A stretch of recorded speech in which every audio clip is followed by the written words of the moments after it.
I am not a plumber. I just made this video real fast and throw it up here on my page. So if you feel like you need a plumber, then call a professional plumber. First thing you do is you turn the breaker off to the unit. And I don't trust just doing that. It should be off, but it's always good to be doubly sure. So this is the power. I've done unhooked it, but before I did, I tested it with a meter, a voltmeter. So then you know the power's off, so you're not going to get shocked. That's the biggest thing. Then it's good to turn the water off to the unit, but this one has a valve that turns the water off. But the valve leaks. Of course, the thing was leaking at the top, which is rare for them to leak from the top. So it's rotted up in here somewhere. The unit actually still worked perfectly fine, but it's 20 years old. So even if there was some way I could patch that up, it'd probably spring another leak, very near future. And maybe the next time I wouldn't catch it. This one I caught it right as it was doing it. Anyway, 20 years old, it's time to change it anyway. So I'm going to cut these pipes. I cut this water off. Like I say, it still has a drip, drip, drip, drip, drip that can get through. I can go out there and turn the water off outside and shut it down. Of course, you're still going to have drainage coming from the pipes themselves. You're going to have a little bit here and there. In other words, you're not going to be completely dry, so be prepared with some towels and a mop and stuff like that in case it floods. Next, with that in mind, this is the drainage valve. Now you may think, oh, it's like a water spigot and you're just going to turn it with your hand. Well, in the old days they had something like that you just turn the handle.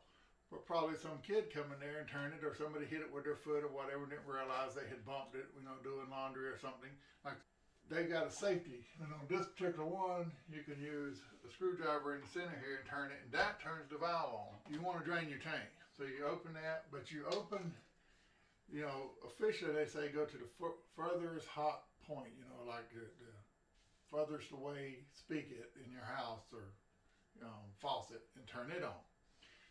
The hot water side, of course, and it lets the air come back through. But this right here is a release as well, and there was a pipe on it, but I've taken the pipe off now. There's nothing wrong with that pipe, so I'm going to keep it. But that gives it air to let the water come out and give it plenty of time to drain. And I've got a hose. Now this one, I had another hose screwed on it that went outside. And of course the hose needs to be lowered in the tank, obviously, for it to go down. Now, with the power off, the water drained, and the water turned off, now we can cut these up here. Like I say, every time I go around, I turn this a little bit. Now, the thing is, I still got to go get the replacement hoses. I had some of them kind of you just slide on. They're supposed to stay there. You don't have to do the soldering, which I had intended to do. But the new unit isn't going to fit like the old one did. Now, it don't really matter, but I'm trying to get it basically the same distance as that one. Now, you have to be careful. Sometimes, like the solder up here runs down, and you'll try to put this on it, and you'll run over that. And it's not just the blade, it's the wheels around it. And you don't want to be hitting that stuff and throwing your cut off. So make sure you're in an area that doesn't have, a buildup of the solder on it. Or you might have trouble with your cut. That's what I'm trying to say.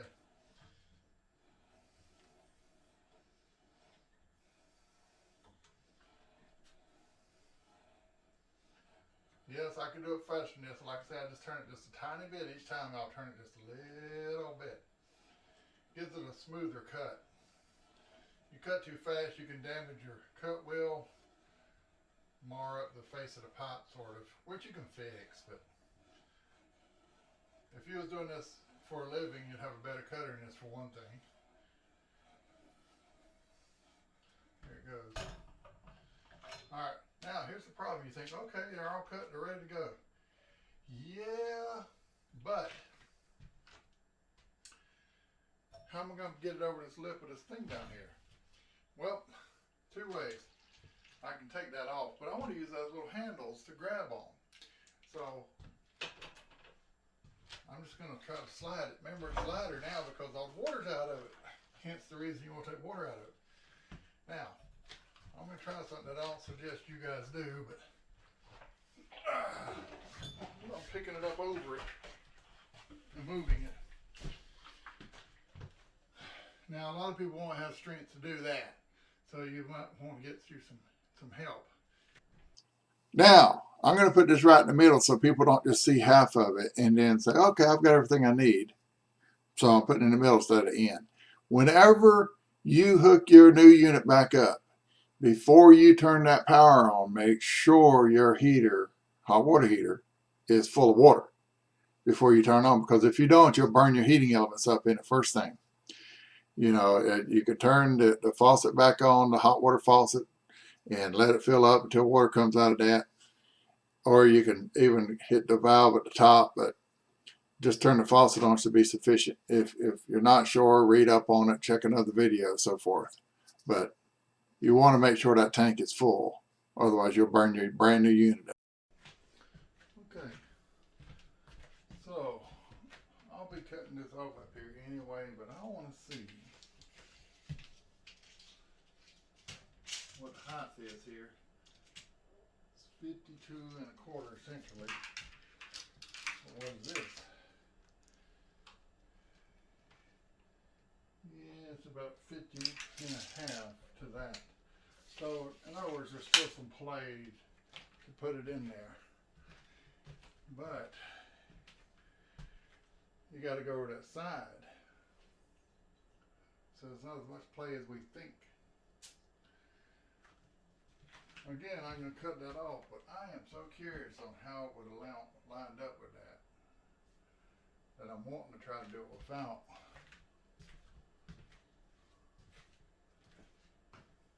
cutting it right yet. So,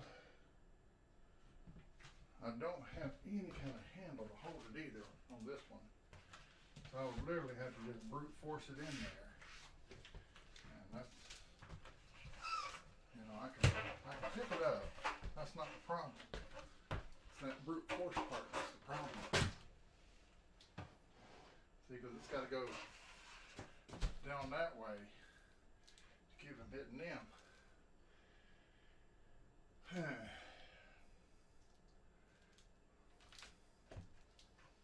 Now let me just try to get it in there first, and I'll go from there.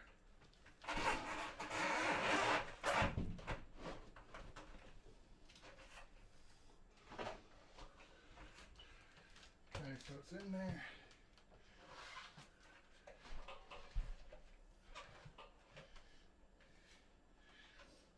See, although you can't see it,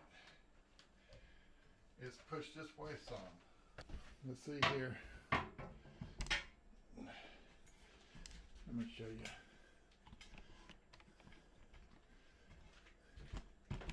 You'll notice it's behind there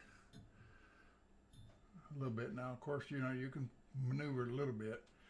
What I'm getting at is if I wanted to still go in with these, this will need to go back some. But even at that, you don't want it right on the wall. Okay, I put these hoses, and the way these hoses work is they've got little grip fingers on them that keeps it from sliding off. Then they've got basically an O-ring in there of some type, and you go over that, and that's your seal. But a lot of people stop there. They'll feel it go up over that, and they'll feel it go boop. Well, then there's another place that actually needs to slide on up on there that makes it stable. So make sure you've got it bedded all the way with these pipes. So I've cleaned it off with like a scratch pad. Made sure there wasn't junk in the hole. Made sure there was no burrs on it. And I just pushed these on here. This has some of that thread tape on it. And of course it has a seal in it anyway. And I tightened them up pretty good. Now whenever I was turning this one, this was up here, and of course it turned around. As you was turning this, it went around. And you could adjust it out, but no more than you'd be ever using that. It's not like you turn it on and off every day. If you turn it off, there's probably something wrong here, so you're probably going to turn it off one time in the whole existence of this thing.